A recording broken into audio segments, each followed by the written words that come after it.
It's almost 1 in the morning in Florida. The younger kids are asleep, a horror movie is playing on the TV, and a 15-year-old boy is sitting on the couch with his stepmother.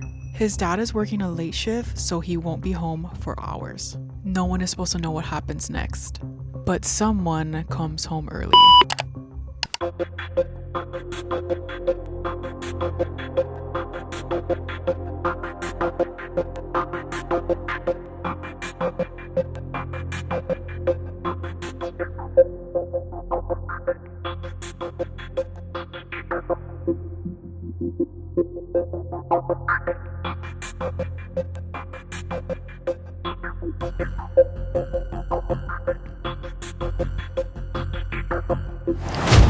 Hey besties, welcome back to XOXO Crimes.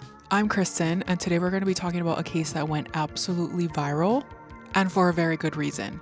Please do not mind the background. I am not about to fix my room just to record this. It is like 3 a.m. and I just felt like starting my podcast. Don't forget to hit subscribe, and please let me know what you guys think about this case in the comments. Let's get into it. A Florida nurse, a summer visit, a stepson who should have been completely safe in his own dad's house, and a legal outcome that had the entire internet saying 2 years, that's it. This is the story of Alexis Von Yates, and I need you to buckle up because this story is a lot.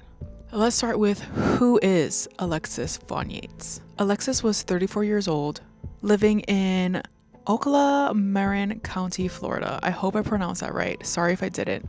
On the surface, she looked like she had it all together. She was a registered nurse, licensed in Florida since 2016. She was married to a man named Frank Von Yates, who worked as a lineman. They had 4 young children together. She posted photos on Facebook, normal family stuff, but Frank had a teenage son from a previous relationship, a 15-year-old boy, who came to stay with them for the summer of 2024. Along with his siblings, a normal summer visitation. The kind of thing that happens in blended families all the time. Except this summer was not normal, not even close. Here's something that gets lost in how this case was reported. This didn't come out of nowhere. According to court documents, in the week before the assault, Alexis Von Yates had been making sexual jokes to the 15-year-old repeatedly. She reportedly brought up watching, and I'm just gonna say it, stepmom corn. Which, what a freak. Can we just say oh my god, what a freak? She made comments about being aroused. She made the teenager uncomfortable enough that it left him, in his own words, distressed and unable to eat. I can only imagine, that's just so absurd and disgusting.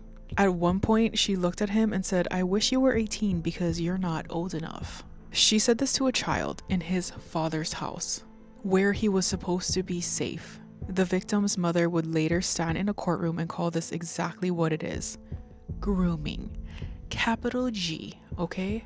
July 26th, 2024, Frank Von Yates is on a late shift. The younger kids are in bed and Alexis stays up with her 15-year-old stepson. They use a THC vape together, which is already just so weird in itself. They play video games, they watch a horror movie, Terrifier 2, that's what they watched. All of this with a child, alone, at 1 in the morning. And then Alexis Von Yates tells this teenager that the movie is boring and that she is horny because she says she hadn't had sex in 2 weeks. Why would you ever say that to your stepson is just beyond me. The world is so corrupt and disgusting. I can't believe that that's a fact that I'm reading right now. What followed is a document in a Marin County arrest affidavit obtained by multiple news outlets. The assault took place on the couch, no protection, the younger children sleeping in the next room. And then they heard a noise in the garage. Frank had come home. He walked in and found his wife and his son. He called her, and I'm quoting the court document here, a child predator. His son ran to the bathroom, and Frank Von Yates did something that would become its own controversy. He drove his son to his grandparents' house and he left. After Frank dropped his son at his grandparents', things got even worse for this teenager. The grandparents, his own family, reportedly discouraged him from telling his biological mother what had happened. An anonymous tip reached police on July 30th, 2024, 4 days after the assault. Police investigated, but Alexis wasn't arrested until November 6th, 2024. Over 3 months later. No public explanation for the delay has ever been given. She was released the next day on a $10,000 bond. And in December 2024, her attorney entered a not guilty plea on her behalf. The original charge against Alexis was serious: sexual battery on a person 12 to 18 years of age by a person in familial custody. In Florida, that's a first-degree felony. It carries a sentence up to life in prison. In April 2025, while she was out on bond, not guilty plea on record, the Florida Department of Health finally suspended her nursing license, a license she held since 2016. Then on August 21st, 2025, Alexis Von Yates walked into an Ocala courtroom and entered a no contest plea to a reduced charge: lewd and lascivious battery, a second-degree felony. Prosecutors said the victim's family supported the plea deal. The reason? They didn't want their son, who was in an ongoing mental health treatment, to have to come back to Florida to testify, to relive it in open court. They chose to protect him over punishment, and honestly, I respect that. But here's where the internet had a lot of thoughts. September 16th, 2025, Marion County Courthouse, Ocala, Alexis Von Yates sat at the defense table in a black turtleneck, stone-faced, according to reporters in the room, no visible emotion, and the victim's mother stood up to speak. She called Alexis Von Yates an incestuous pedophile. She said her son had been let down and harmed by the people who were supposed to protect him. She said Von Yates had used her position to intentionally violate him. She said Von Yates showed no remorse for her despicable actions. And then she said something that stopped the room. His father has not spoken to him since the incident. Let that sink in. This child was sexually abused by his stepmother. His own father witnessed it and has been silent ever since.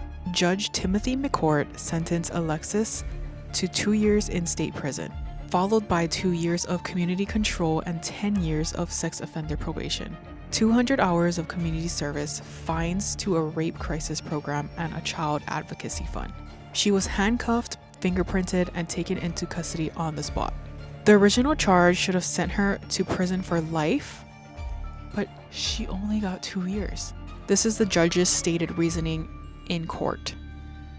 Judge McCourt stated he accepted the plea because the victim and his mother were in 100% agreement with the proposed plea, and he was not willing to risk the well-being of the victim to pursue a harsher sentence. Okay, besties, here's where I give you my thoughts and where the internet had a lot to say.